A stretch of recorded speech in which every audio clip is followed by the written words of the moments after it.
Imagine waking up to news. News so big, it just flips the whole global economic script. A world-changing event unfolding, well, almost overnight, it seems. Welcome to the Deep Dive. Today, we're digging into exactly that kind of claim, the idea that Africa has officially switched from the US dollar to its own continental currency.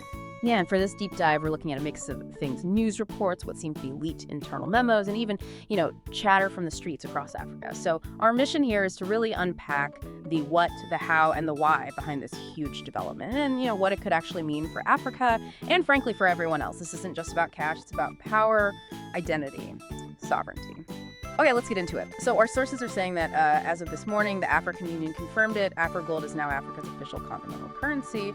And the reports we've seen really stress how fast this happened, almost out of nowhere. One source even put it like, the era of begging Uncle Sam is over. Pretty bold. It really is. And what jumps out is how the sources describe it. Africa dropping the dollar faster than politicians change promises after elections. That phrasing, it just captures the sheer speed and decisiveness, doesn't it? And the global impact of a move like this, well, it's massive. It challenges everything we thought we knew about financial norms and the dollar's role. Okay, dropping the dollar faster than... Right, so what is AfroGold then? It's not just like new paper money with lions and elephants, is it? Though I admit that would be kind of cool. Oh, well, no. According to this anonymous AU insider, they call him Chairman Shadow in the docs, which is interesting. Chairman Shadow, okay. Yeah. Anyway, AfroGold is supposedly a gold-backed digital currency. And the key thing is the tech, blockchain for instance, secure transactions continent-wide, the gold itself. Stored securely across Africa, apparently. And it operates under one single monetary policy from a new entity called the One Africa Reserve Bank. So you've got the stability, supposedly, from gold, plus the speed of digital. Gold-backed and digital. That's right. Quite the combo. But what does it actually mean, practically speaking, for Africa's wealth to be, in Africa's hands now? Do the sources get into that? Oh, absolutely. And this is where it gets really interesting. The sources suggest it's about fundamentally redefining economic independence. By having its own currency, Africa basically sidesteps a lot of external financial pressure. The idea, according to our sources, is no more IMF loans with those shady conditions. Right. I've heard that phrase before. And less vulnerability to currency manipulation from outside, putting an end to what some sources bluntly call economic colonization disguised as aid. It's about trading directly within Africa, cutting out the middlemen and the need for huge foreign reserves for that trade. Wow. Okay, so the moment this news hit, what happened? Sources say there were immediate reactions, especially in global finance circles. Yeah, you could say that. Apparently, over at the IMF headquarters, it was pretty frantic. Emergency meeting scenes described almost like a disaster movie, according to one source. Seriously? That's the description.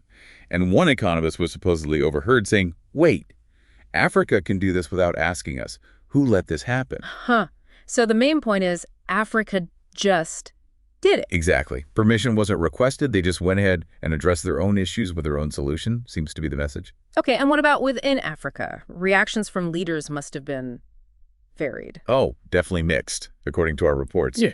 You had Kenya's President Ruto apparently smiling, saying, we knew this day would come. It's our time. Okay. South Africa's Ramaphosa supposedly joked, can we now buy back our stolen diamonds? Which is, quite a line. Yeah, that's pointed. Nigeria's Tinubu kept it simple. God bless Africa. God bless AfroGold.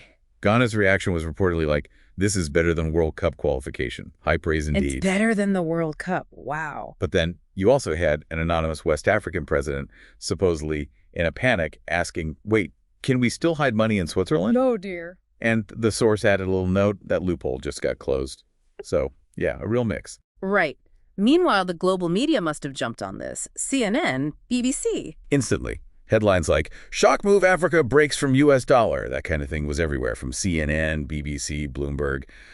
And while some Western analysts were trying to downplay it, one source highlights this moment. Apparently, a respected expert kind of slipped up on live TV. Oh, what did they say? Admitted something like, Africa dropping the dollar is like America losing half its economic leverage overnight. This changes everything.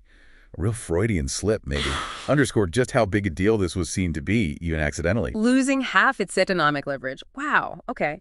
But amidst all this high-level stuff, the sources also caught some reactions from ordinary people, street-level stuff. Yeah, and some of these are just gold. You had a street vendor in Lagos asking, does this mean Jollof rice prices are stable forever? Good question. Aha, priorities. An Uber driver in Joburg wondering, okay, AfroGold, but what about AfroPetrol? A market woman in Nairobi asking, can we finally block those annoying foreign NGOs now? Real practical concerns then. Exactly. And then there's a taxi driver in Harare, a bit more cautious, saying, AfroGold sounds good, but let's wait and see. We trust money as much as we trust politicians. Okay, fair enough. Healthy skepticism. Right. And someone in Ghana echoed that. If Afro is backed by our gold, then where's my share? So, people are thinking about it on all levels. Even with the skepticism, the implications are huge. Absolutely. So the big question then becomes, how? How did they keep something this massive under wraps? This couldn't have been easy. Not at all. And the sources point to something called strategic silence. Sounds very cloak and dagger. Strategic silence. Yeah. According to someone they call an inside AU technician linked to Protocol Black, sounds like a classified plan name. Protocol Black. Okay, this gets juicier. Right. This AfroGold project was apparently kept secret for years. Only a tiny handful of top African leaders knew the actual launch date.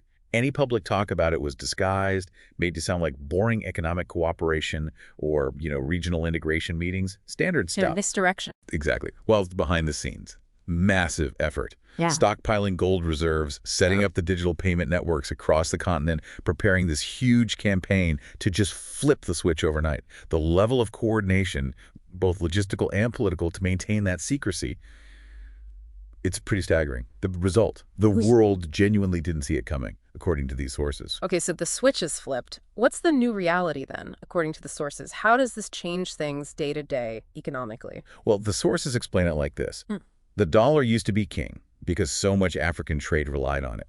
That gave the U.S., significant economic leverage. Right. Now with AfroGold, the idea is African countries trade directly, instantly. No need for third-party currencies, no middlemen taking a cut, and hopefully less impact from global currency fluctuations or wars. It's about direct financial exchange within Africa, taking back control of their own economic destiny. That's the core message. So does this mean potentially a huge boom for internal African trade? The sources suggest costs could plummet? That's exactly the prediction. Transaction costs vanishing could mean trade skyrockets. Imagine entrepreneurs funding ventures in seconds. It could totally revolutionize commerce. And foreign companies. They'll have to play by Africa's rules if they want access to this massive, newly integrated market. That's the implication. And interestingly, the sources push this idea that AfroGold isn't just currency. It's being presented as like a symbol of a new African identity. Powerful, united, respected. A new identity. Yeah. Powerful. So who stands to benefit the most from all this? Do the sources point fingers? Unequivocally, yes. Africa's youth. That comes through loud and clear. The youth. How so? Well, the picture painted is one where, young Africans starting businesses don't need to rely on foreign banks or VCs with their own agendas. They can get continental funding. Or imagine trading goods or services, art, farm produce, tech solutions instantly between, say, Nigeria and Tanzania. No delays, no crazy fees, no need for dollars or euros for those deals. Right, cutting out the friction. Exactly. Artists, farmers, tech innovators, trading easily within the continent. The sources stress. This isn't some future fantasy. This is supposed to be the reality now. That's a powerful vision for the inside. But what about the outside? How's the rest of the world reacting based on our sources? It must be fascinating. It really is. The reactions are quite telling. China apparently put out a statement like, we respect Africa's right to choose. Diplomatic. Very. But the source adds a little translation. Yeah. What they really mean is, can we invest? Huh. Okay. And Russia? Their reaction was described as an interesting development. Again, diplomatic, but the implied question, according to the source, is can we partner? Interesting. And the U.S.? That's the most notable one, perhaps. Described simply as deafening silence in the immediate aftermath. Silence. Really? Yeah. Which, the source suggests, highlights the message Africa sent. Our sovereignty matters more than your sympathy or approval. A powerful statement in itself. Wow. Okay, let's go even deeper then. The sources seem to suggest AfroGold is more than money. It's a declaration. Absolutely. It's framed as Africa basically saying to the world, look, we refuse to play by your rules anymore. We're done waiting for your permission. Today, we build our own table. Building their own table. I like that. What does that look like practically? It means like tech startups and Legos not having to chase Silicon Valley money. They can look for funding within Africa, through AfroGold potentially. It means farmers in Zimbabwe selling directly to buyers in Accra instantly, without waiting for some bank in London or New York to process the payment and take a cut. Okay. Artists in Nairobi selling their work directly across the continent, Senegal, Ghana, Ethiopia, without PayPal or similar platforms dipping in. It's about keeping the value and the activity circulating within Africa. So this vision, it's like Africa building its own Silicon Savannah, its own Wall Street, maybe in Accra or Joburg, controlling its own financial future from, Cape to Cairo. Exactly, and one source even calls it Africa's Wakanda moment. But they quickly add, this isn't fantasy, this isn't a comic book, this is supposed to be real. Right, grounding it in reality. For centuries, Africa's incredible wealth, gold, diamonds, cobalt, oil, lithium, all of it, has mostly benefited others. The idea now is AfroGold helps channel that wealth back into Africa to build their own universities, hospitals, tech hubs, smart cities. Yeah. Maybe even, the source chiefly suggests, their own space program. Why not? A space program. Hey, it's about ambition. So AfroGold becomes this symbol, pride, unity, dignity, and, unstoppable ambition. That connects deeply. And the sources also bring in history, right? Some hard lessons learned. They do. It's pretty blunt. When Africa trusted blindly, we were colonized. When Africa asked politely, we were ignored. When Africa cooperated sincerely, we were exploited. Oof, stark reminder. Yeah. So AfroGold in this context is positioned as a shield, a way of saying our wealth, our resources, our strength, they belong to us first. But it's not about isolationism, the sources clarify. It's about engaging with the world, yes, but on Africa's own terms, demanding respect, fair deals, real partnerships where Africa sets the agenda. That's a powerful reframing. And it brings up the legacy aspect. How does this connect to, the historical figures who dreamed of Pan-African unity and strength? The sources specifically mention names like Kwame Nkrumah, Patrice Lumumba, Thomas Sankara, Nelson Mandela. Giants. Right. The architects of independence and visionaries. Their vision, the sources argue, was never for Africa to be endlessly borrowing independent. It was for Africa to control its own destiny, to rise with dignity. AfroGold is presented as, finally, a step towards fulfilling that vision. Fulfilling the vision, and there's a final, powerful declaration in the source material, isn't there? There is. It says, AfroGold is our shield. AfroGold is our pride. AfroGold is our voice loudly declaring, Africa has finally woken up. Africa is here to stay. Africa belongs to Africans. Wow. Strong words. It's meant to resonate deeply. The idea is this changes everything for every African child, teenager, entrepreneur. The message becomes, your continent isn't poor, it's powerful. Your potential isn't limited by aid, it's limitless. You can achieve your dreams here on your own terms. So it's positioned as far more than just launching a currency. It's about reclaiming the narrative, the power, the dignity.